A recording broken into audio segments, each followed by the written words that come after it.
सोचिए, एक छोटी सी लड़की स्कूल के मंच पर डांस कर रही है।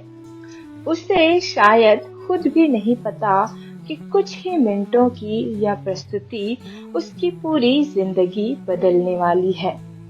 ना कोई बड़ा फिल्मी सपना, ना बॉलीवुड में किसी बड़े स्टार का सहारा, और ना ही यह अंदाजा कि आने वाले वर्षों में वो भारतीय सिनेमा की सबसे खूबसूरत और सफल अभिनेत्रियों में गिनी जाएगी।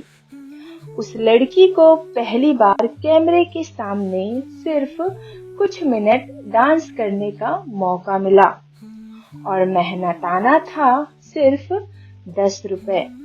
लेकिन वही 3 मिनट आगे चलकर उसे उस मुकाम तक ले गया जहां वह अमिताभ बच्चन, धर्मेंद्र, जितेंद्र, राजेश खन्ना और ऋषि कपूर जैसे बड़े सितारों के साथ स्क्रीन शेयर करने लगी। वो लड़की थी जया प्रदा, एक ऐसा नाम जिसने दक्षिण भारतीय सिनेमा से निकलकर बॉलीवुड में अपनी अलग पहचान बनाई। आज की कहानी सिर्फ जया प्रदा के स्टार बनने की कहानी नहीं है। ये कहानी है एक ऐसे लड़की के सपनों की, एक अभिनेत्री की मेहनत की, एक प्रेम कहानी की और एक विवादित शादी की, और उस महिला की जिसने जिंदगी के हर मोड़ पर खुद को दोबारा खड़ा किया। नमस्कार, मैं हूँ मातंगी। जया प्रदा का जन्म 3 अप्रैल 1962 को आंध्र प्रदेश के राजमंड्री में हुआ। उनका जन्म का नाम था ललिता रानी। उनका परिवार फिल्म इंडस्ट्री से पूरी तरह अनजान नहीं था।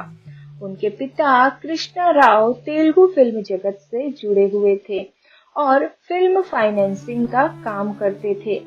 उनकी मां नीलावती गृहिणी थी। लेकिन जया प्रदा का शुरुआती सपना जरूरी नहीं था कि वो अभिनेत्री ही बने। बचपन में उनकी दिलचस्पी पढ़ाई के साथ साथ नृत्य और संगीत में थी। उनकी मां ने बहुत छोटी उम्र से ही उन्हें डांस और म्यूजिक की ट्रेनिंग दिलाना शुरू कर दी थी, और यही ट्रेनिंग आगे चलकर उनकी सबसे बड़ी ताकत बनी। जया प्रदा सिर्फ सुंदर नहीं थी, उनके चेहरे पर मासूमियत थी और डांस में ऐसी अभिव्यक्ति थी जो कैमरे को अपनी तरफ खींच सकती थी। लेकिन उस समय उन्हें शायद अंदाजा भी नहीं था कि उनका डांस उन्हें फिल्मों तक पहुंचा देगा। जया प्रदा की जिंदगी का सबसे बड़ा मोड़ तब आया जब वो स्कूल के एक कार्यक्रम में डांस कर रही थी। उनका प्रदर्शन देखने वालों में फिल्म इंडस्ट्री से जुड़े लोग भी मौजूद थे। उनकी प्रतिभा पर एक फिल्म निर्देशक की नजर पड़ी और उन्हें तेलुगु फिल्म में एक छोटे से डांस नंबर का मौका मिला। फिल्म थी भूमि कोसम। कहा जाता है कि इस छोटे से रोल के लिए उन्हें केवल 10 रुपए मिले थे। अब सोचिए, आज जिस अभिनेत्री को भारतीय सिनेमा की बड़ी अभिनेत्रियों में गिना जाता है, उसके फिल्मी करियर की शुरुआत इतनी छोटी रकम से हुई थी। लेकिन असली कहानी पैसों की नहीं थी। असली बात थी उन 3 मिनटों में जया प्रदा ने फिल्म इंडस्ट्री का ध्यान अपनी तरफ खींच लिया। उनके काम के रसेस कई फिल्मी लोगों को दिखाए गए। इसके बाद उन्हें बड़े अवसर मिलने लगे। यहीं से ललिता रानी धीरे धीरे जया प्रदा बनने लगी। फिल्म इंडस्ट्री में उनका स्क्रीन नाम जया प्रदा रखा गया। इसके बाद उन्हें लगातार फिल्मों के प्रस्ताव मिलने लगे। 1970 के दशक के मध्य में तेलुगु सिनेमा में उन्होंने तेजी से पहचान बनाई।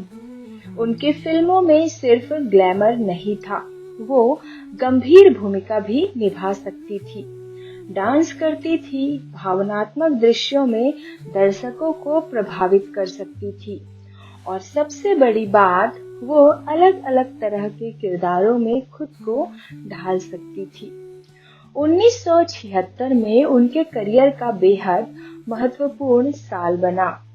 इसी दौर में उनकी अंथुलेनी काथा, सिरी सिरी मूवा और सीता कल्याणम जैसी फिल्में आई।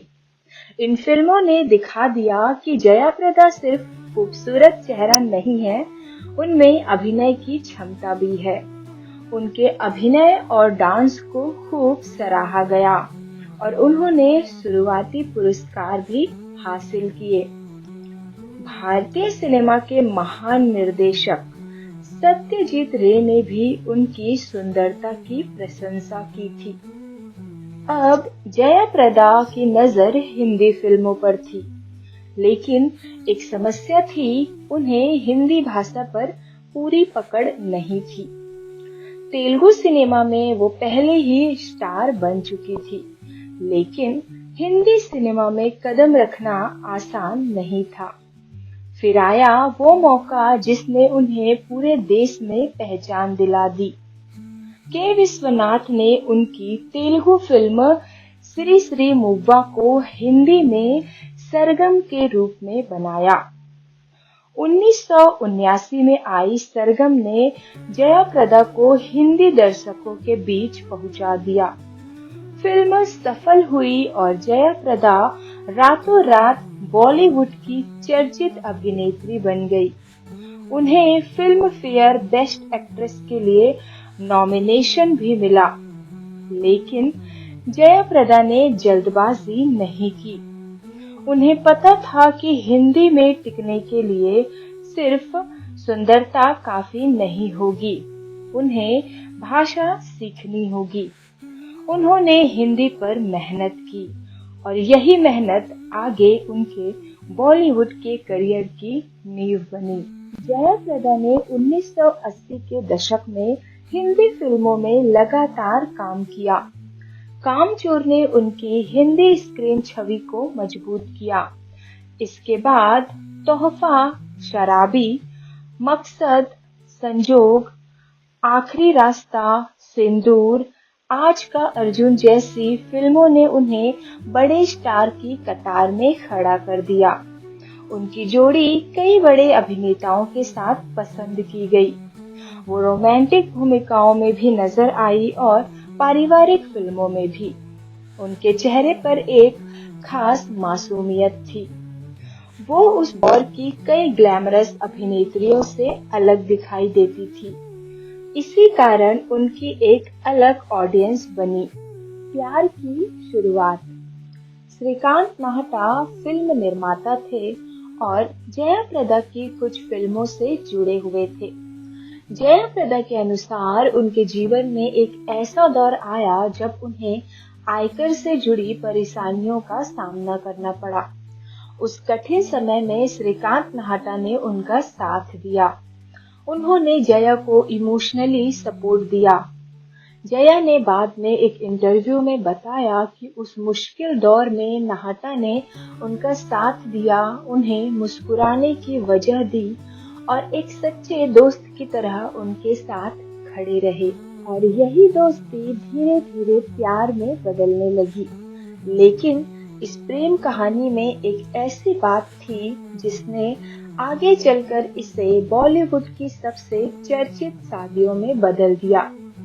श्रीकांत पहले से शादीशुदा थे और उनके बच्चे भी थे। 1980 के दशक में जया ने श्रीकांत से शादी कर ली। शादी की सबसे बड़ी वजह कंट्रोवर्सी यही बनी कि नाहटा पहले से विवाहित थे और अपनी पहली पत्नी से तलाक नहीं लिया था। ये खबर सामने आते ही जया प्रदा की जिंदगी सार्वजनिक बहस बन गई। मीडिया में उन्हें दूसरी महिला जैसे शब्दों से संबोधित किया गया और ये बात जया प्रदा को अंदर तक चोट पहुंचाती रही। उन्होंने बाद में कहा कि शादी के बाद उन्हें बहुत दर्द और ट्रॉमा झेलना पड़ा और लोगों के तानों ने उन्हें परेशान किया। जया प्रदा की निजी परिवार हमेशा उनकी जिंदगी का महत्वपूर्ण हिस्सा रहा। उन्होंने अपने करियर के दौरान परिवार और काम के बीच संतुलन बनाने की कोशिश की। उनकी जिंदगी में बच्चों को लेकर भी कई तरह की चर्चाएं हुई। कुछ स्रोतों में यह दर्ज है कि उन्होंने एक बच्चे को गोद लिया था, लेकिन उनके जीवन की सबसे बड़ी बात ये रही कि उनका करियर, डांस और बाद में राजनीति, इन तीनों ने उनके जीवन का बहुत बड़ा हिस्सा घेर लिया। 1996 में जयाप्रदा राज्यसभा पहुंची, यानी जिस महिला ने कभी कैमरे के सामने 3 मिनट के डांस से शुरुआत की थी, वो अब देश की संसद में बैठ रही थी। ये उनकी जिंदगी का बहुत बड़ा परिवर्तन था। फिल्मों में उन्हें संवाद बोलने होते थे, राजनीति में उन्हें लोगों के सवाल सुनने थे। फिल्मों में सफलता का पैमाना बॉक्स ऑफिस था, राजनीति में जनता का विश्वास। और यहीं से जयाप्रदा की जिंदगी का दूसरा अध्याय शुरू हुआ।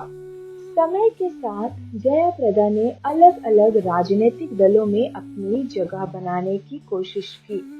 2014 में उन्होंने राष्ट्रीय लोक दल का साथ लिया और 2019 में उन्होंने भारतीय जनता पार्टी ज्वाइन कर ली। जयाप्रदा की कहानी का असली दर्द क्या था? कभी कभी जिंदगी हमें वो सब कुछ देती है जिसकी हमने कल्पना नहीं की होती। नाम, पैसा, शोहरत, खूबसूरती और करियर। लेकिन उसी जिंदगी में कुछ ऐसे फैसले भी आते हैं जिनकी कीमत इंसान को बहुत लंबे समय तक चुकानी पड़ती है। जयाप्रदा के पास एक समय सब कुछ था। वो बॉलीवुड की टॉप अभिनेत्रियों में से थी। बड़े बड़े सितारे उनके साथ काम करना चाहते थे। उनकी फिल्में चल रही थी। उनकी खूबसूरती की तारीफ देश के बाहर तक हो रही थी। लेकिन उनकी निजी जिंदगी ने उन्हें एक ऐसा रास्ता चुनने पर मजबूर किया जिसे समाज ने आसानी से स्वीकार नहीं किया।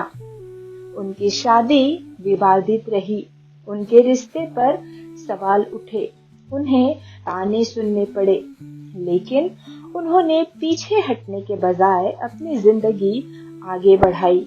और शायद यही जयाप्रदा की कहानी की सबसे बड़ी सीख है। इंसान की जिंदगी सिर्फ उसकी सफलता से नहीं बनती, बल्कि उन फैसलों से बनती है जिन्हें लेने के बाद उसे अकेले उनका सामना करना पड़ता है। एक लड़की जिसने स्कूल के मंच पर डांस करके सिर्फ 10 रुपए कमाए, वही लड़की आगे चलकर भारतीय सिनेमा की बड़ी अभिनेत्री बनी और फिर सांसद तक पहुंची। लेकिन उनकी कहानी हमें ये भी याद दिलाती है कि पर्दे पर दिखाई देने वाली मुस्कान के पीछे एक इंसान की अपनी लड़ाइयाँ होती है। जयाप्रदा ने जिंदगी में प्यार भी चुना और करियर भी और राजनीति भी। हर चुनाव की अपनी कीमत थी और शायद इसी वजह से उनकी कहानी आज भी लोगों को आकर्षित करती है, क्योंकि ये सिर्फ एक अभिनेत्री की बायोग्राफी नहीं है, ये उस महिला की कहानी है जिसने जिंदगी के हर मोड़ पर खुद अपना रास्ता चुना, चाहे दुनिया ने उस रास्ते पर सवाल ही क्यों ना उठाए हो। अगर आपको बॉलीवुड के पुराने सितारों की ऐसी ही अनसुनी कहानियां, उनके संघर्ष, प्यार, रिश्ते, विवाद और जिंदगी के छिपे हुए किस्से जानना पसंद है तो हमारे चैनल को सब्सक्राइब जरूर करिए। धन्यवाद।